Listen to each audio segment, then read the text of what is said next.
бастайық. Математика сабағымыз басталды. Бүгін сәуірдің нешесі? 23 сәуір. Бүгін аптаның қай күні? Үшінші күн қалай атаймыз? Сәрсенбі. Яғни бүгін 23 сәуір, аптаның үшінші күні сәрсенбі. Бүгінгі сабағымыздың тақырыбы, мақсатын ашу үшін біз экранға көңіл бөлейік. Қарап отырмыз.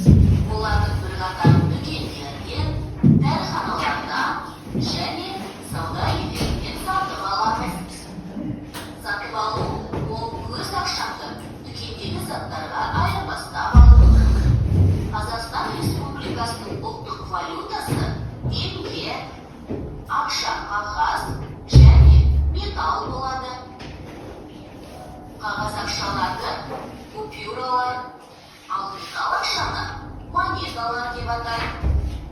Біз бүгін металл ақшалар, монеталар жайлы айтамыз. Біздің мемлекетімізде 1, 2, 5, 10, 20, 50 және 100 теңгелік металл монеталар бар. Монетаның құны номиналы деп аталады. Номинал неғұрлым жоғары болса, монета соғұрлым құнды болады. Демек, Қазақстанның ең құнды монета 100 теңге. Саудаға байланысты есептер шығарғанда артық кем ұғымдарының орнына арзан, қымбат ұғымдары қолданылады. Мәселен, өшіргіш 100 теңге тұрса, қарындаш 40 теңге тұрады. Қарындашқа қарағанда өшіргіш неше теңге қымбат? Өшіргіштің қарындаштан неше теңге қымбат екенін анықтау үшін 100 теңгеден 40 теңгені азайту керек. Демек, өшіргіш қарындаштан 60 теңге қымбат. Еске сақтап, теңге сөзі қысқартылып былай жазылады. Республикасының валютасын қалай атайды екенбіз? Теңге, монета. Біреуін айтамыз. Қазақстан Республикасының валютасын Теңге. Қағаз ақша, карточкадан. Иә, қазіргі заманға сай карточкадан ақша, яғни бұл көзге көрінбейтін ақша. Қазір үшінші ақшаның түрі кездесті. Ал бізге қазір ең керегі қандай ақша? Монета. Монета ақша дегеніміз қандай? Оның материалы неден жасалған? Темірден, металдан жасалған екен. Ал мына жерде видеода айтты, монетаның ең үлкені 100 теңге. Келісесіздер ма? Монетаның ең үлкені қанша? 100. Әрине 200 теңге. Қазір бізге 200 теңгелік монета шыққан. Яғни монетаның ең үлкені 200 теңге екен. 200 теңге құнды ақша болып саналады. Және де осы теңгеміз не үшін қажет екен бізге? Иә. Яғни сатып алу және монетадан қайта ру болды. Ал мақсатымыз монеталар арқылы сауда істеп ақша қайтаруды үйренетін боламыз. Жақсы балалар. Ол үшін біз алдымызда қандай дүкен бар? Нұр дүкені бар. Нұр дүкеніміз бар. Бірінші сатушы болады, екінші қатар алушы болады. Аңсап өзіңіз бастайсыз ба? Сатушы болып тұрмыз. Нұр дүкеніне сатушы. Алушы келе қойыңыз. Маған робот машина керек. Ал роботтың бағасын айтайшы.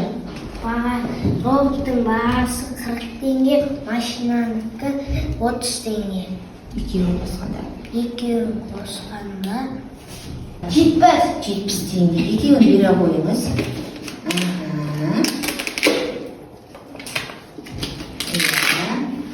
Сізге қанша теңге қайтарамыз? Сізге? Ол кісіге қанша теңге қайтарасыз? 70 теңгесін алдыңыз. Ол кісі сізге 100 теңге берді. Қанша теңге қайтарасыз?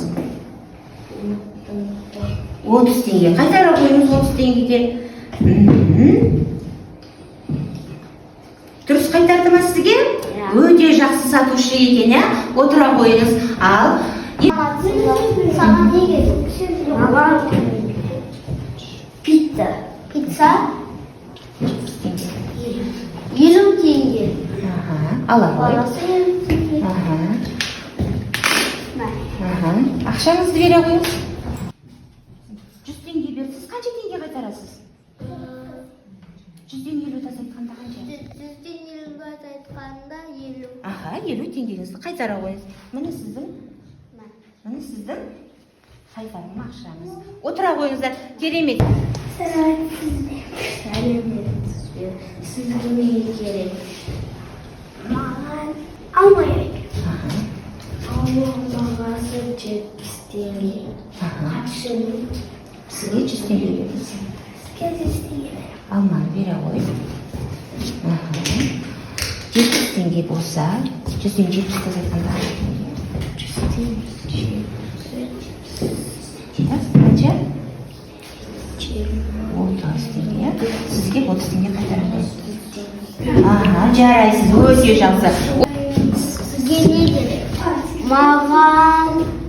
Mağan tat gerek. Торт қанша теңге айтайшы? Торт 70 tenge. Алып бере қой. Ақшаңызды беріңіз. 100 теңге мені. Сіз қанша теңге қайтарасыз енді ол сізге? 70 теңге болса. Biz 30 tenge qaytardim. Керемет, өте жақсы. Sizge ne gerek? Mağan sok. Соқтың бағасы 10 теңгеге. Soğutun bağısı 10 tenge. Nasıl? Ол 30 tenge. Бере қой. Соғын бере қой қолынан. Соғын бер. 100-ден 30 азайтсаң қанша? Ал. 50. Бере қой 20 теңгесін. 20 теңгесін бере қой. Рахмет. Бояп 20 теңге. Boyat 20 tenge. 20 теңгесін берді. Сіз қайтарасыз ба бұл кісіге? Қайтармайды, я? Отыра қойыңыздар. Сәлеметсіз ба? Сізге не керек? Sizge ne gerek? Mağan sok gerek. Қай соқ? 10 теңге соқ. Қанша теңге берді? 100 tenge. Mağan yavrum size çok önemli. Жұқтақтап тұр.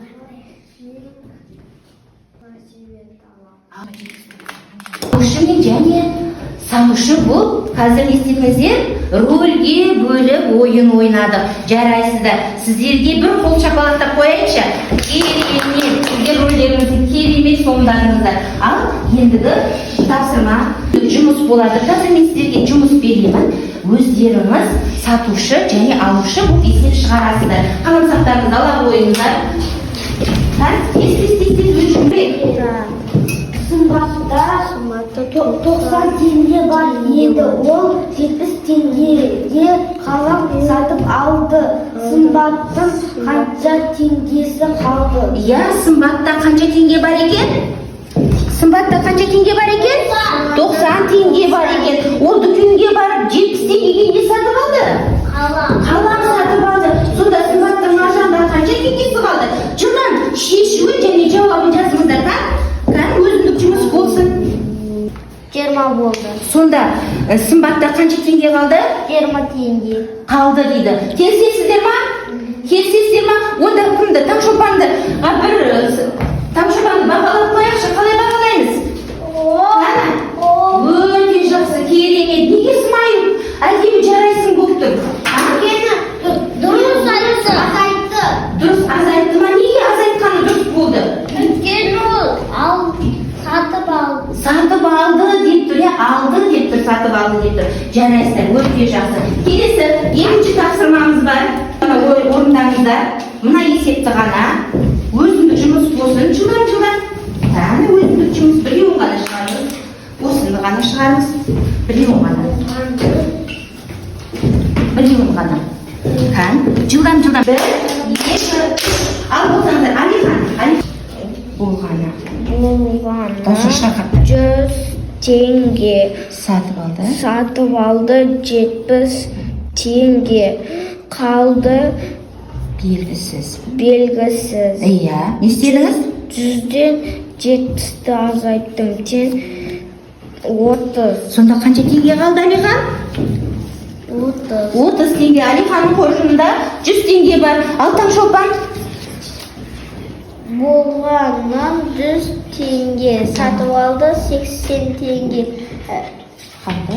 қалды теңге. Белгісіз. Не істедіңіз? 100-ден 80 азайттым, тең 20 болды. Жауабы 20 теңге. Өте керемет. Сіздің де қоржыныңызда 100 теңге. Ал Аңсар? Аңсар? Оқи ғой. Болғаны 100 теңге сатып алды, 80 теңге қалды. Неше Не теңге істедіңіз? азайттым. Сөйтіп қанша қалды барлығы? 20. 20 теңге қалды. Болғаны 100 теңге сатып алды, 80 теңге қалды теңге. Неше теңге? Неше теңге Не істедіңіз? азайттым. Неше теңге қалды сонда? 20. Иә, сіздің әмияныңызда қанша теңге бар екен? 100. 20 теңге бар екен. Өте жақсы, сіз де дұрыс орындадыңыз. Ал Әбдіш апа, оқи ғой. Болғаны қанша теңге? Болғаны қанша? 100 теңге сатып алды, 80 теңге Қалды неше теңге? қалды. Неше теңге Иә, сіздер не істедіңіз сіз? азайттым. Сонда қанша қалды? 20 теңге. Сіздің де қанша теңге қалды сонда? 20. Дұрыс па балалар? Иә. 180 азайтқанда 20 ма? Иә. Әрине дұрыс, өте жақсы. Нұргүлбек оқы. Болғаны 100 теңге сатып алды, 80 теңге қалды. Неше теңге? Неше теңге Не істедіңіз? азайттым. Иә. Нешеден нешені азайттыңыз? 100-ден 80-ді азайттым, тең 20. Жауабы 20 теңге. Сіздің қанша теңге қалды? 20. 20 теңге қалды. Дұрыс па балалар? Иә. Әрине дұрыс, 20 теңге қалды. Өте жақсы. Сіздер берілген тапсырманы дұрыс орындадыңыздар. Барлығымызға бір қоңыр шапалақтап қояйықшы. Өте жақсы, керемет. Сіздер өзіндік жұмысты керемет орындадыңыздар. Шаршадыңыздар ма? Шаршасаңыздар, орнымыздан тұрайық. Бір серпінту сәтін өзімізді, желімізді тұрғыза аяқ ысылдадық бір уақытта. Тырс етіп не басталды? Жақсы бастап, қатты жауаптан қайтадан. Тырс ысылдап барып не ашты? Күн ашылды. Ал енді орындарыңызға қойыңыздар. Жарайсыздар балалар. Сіз екеуіңіз мына тапсырманы орындайсыздар, сауда жасайсыздар. Сіз де екеуіңіз мына жұмысты жасап, сауда жасайсыздар. Ал ойланыңыздар. Менде 100 теңге бар еді. 60 теңгеге? Жұмсадым 60 теңге. Аха. Қанша теңге қалды сізде? 40 теңге. Не істедіңдер сендер? Тыңдаңдар. Не істедіңдер? 100-ден 60 азайтқанда қанша теңге болды? 40 теңге болды. Ал екінші, Жантөре сіз оқыңызшы. Америка қанша теңге болды? Жұмсадым 30 теңге. Сіз еттім. Қалғаны? Қалғаны 30 теңге. Не істедіңіздер? Азайттым. Не істедіңіз? Нешеден нешені? 90-нан 30-ды. Сонда қанша болды? 60. Дұрыс па балалар? 90-нан 60-ды азайтқанда дұрыс па? Иә. 60 па? Өте жақсы. Келесі. Жұмсадық. Жұмсадық 80 теңге. Қалды? Қалды 20 теңге. Барлығы аменда қанша теңге екен сөйтсек? 60 теңге бар етін дейді. Өздері аменда 60 теңге бар етін дейді. Жұмсадық 80 теңге. Қалғаны 20 теңге. Ал аменда 60 теңге бар етін басында дейді. Дұрыс па? 80-ге 20. Сонда қанша теңге болатын еді? 100 теңге болатын еді. Менің әмиянымда 100 теңге болды.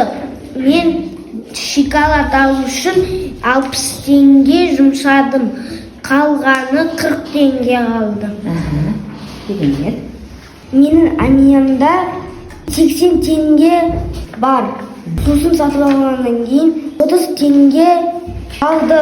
Ішінен 30'da azayttық. Aha. Сен 40. Сонда сен қанша теңге жұмсапсың?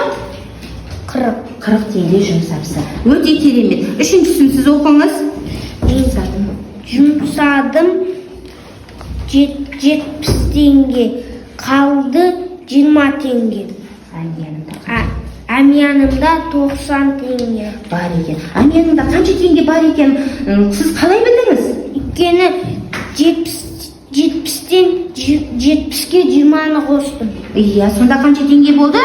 90 теңге болды. Бұл кісілерді дұрыс болды ма? Жарайсың. Неге жарайсың? Жантөре, неге жарайсың? Дұрыс шығарды. 3 есепті де дұрыс шығарды. Өте керемет. 100 теңге жұмсадым 80 теңге. Қалды 20 теңге. Дұрыс па балалар? Иә, келесі. Шырынға 90 теңге. Жұмсадым 50 белгісіз. Қалғаны 40 теңге. Жұмсаған 40 теңге. Сонда нашырының бағасы қанша теңге екен? 50 теңге. Дұрыс па балалар? 90-ды 40-тан азайтсақ 50 ма? Әрине дұрыс. Сіз оқи қойыңызшы. Жұмсадым 60 теңге. Қалды 20 теңге. Не істедіңіздер? 60-қа 20-ны қостық 80. Әмияныңызда қанша теңге бар екен сонда сізде? Бұл екі жұптікі. Дұрыс па есептері? Дұрыс па? Жантөре, есептері дұрыс па? Әрине дұрыс. Қандай смайл көрсетеміз? Жарайсың дейді. Аңыздар дұрыс па? Өйткені дұрыс жауап берді. Дұрыс жауап берді. Аңыздар неге дұрыс болды? Өйткені олар дұрыс азайтып қосты. Дүкенге барып дұрыс азайтып қосты. Жарайсыздар. Бұл жұмысты да әдемі аяқтады. Керемет. Енді қазір дәптеріміздегі есептің өзі де сіздер дүкенге барып сатып аласыздар және ақша қайтарып аласыздар. Келісті қой. 90 теңге жұмсалды. 80 теңге қалды 10 белгісіз. Не істедіңіз? 90-нан 80-ді азайттым, тең 10. Сонда сіздің әмияныңызда қанша теңге қалды? 10 теңге қалды. Сіздің әмияныңызда қанша теңге қалды? 10 теңгеңізді қазір пысықтаймыз. Жеке тұрғызам. Тоқтады. Жантөре. Бір балмұзда 40 теңге тұрса, екі балмұздақты қаншаға аласың? Бір балмұздақ 40 теңге тұрса, екі балмұздақ қанша аласың? 80 теңге. Дұрыс па балалар? Баға деген заттардың бағасы. Иә, бір заттың несі? Құнның бағасы. Дұрыс па балалар? Әрине дұрыс. Сізге 100 теңге беремін. Отыра қойыңыз. Таңшолпан, мені алсам қанша теңге қалады дейді? 50 теңге. Дұрыс па? Әрине дұрыс. Нан алу үшін, 10 алу үшін бізге керек зат. Дұрыс па балалар? Әрине дұрыс. Отыра қой. Сізге де 100 теңге. Керемет. Ал соңында ең үлкен монета 200. Дұрыс па балалар? Жаңа видеода айтты ғой 100 теңге деп. Жоқ, 200 теңге. Әрине 200 теңге. Өйткені 200-лік монета қолданыста бар. Сіз ақшаны қайтара алдық ба? Соны бүгінгі сабақты біз жақсы меңгерсек, қазір кері байланыс береміз. Маған қараңыздар. Мынау бағдаршам әдісі бойынша егер де сіздер бүгінгі сабақты мүлдем түсінбедім десеңіздер, маған көмек керек десеңіздер, қызылмен бояйсыздар. Әлі де маған осындай сабақ керек десеңіздер, сарымен бояйсыздар. Әлі бәрін түсіндім десеңіздер, жасылмен бояйсыздар. Алдарыңызда түстеп тұрып, тез бояп жіберіңіздер. Неге жасылды боядыңыз? Өйткені сатып алуды үйрендім. Өте керемет. Сіз қай түсті боядыңыз, Нұрлыбек? Жасыл. Неге жасылды боядыңыз? Сатып ала алдыңыз ба? Жантөре, сіз қай түсті боядыңыз? Мен жасыл. Неге жасылды? Өйткені бүгін сабақты түсіндім. Түсіндіңіз. Ақшаны қалай жарату керек екенін түсіндім. Сатып алуды үйренгендеріңізді мен qo'lcha quloqlab qo'yib, shu yerga o'raymiz.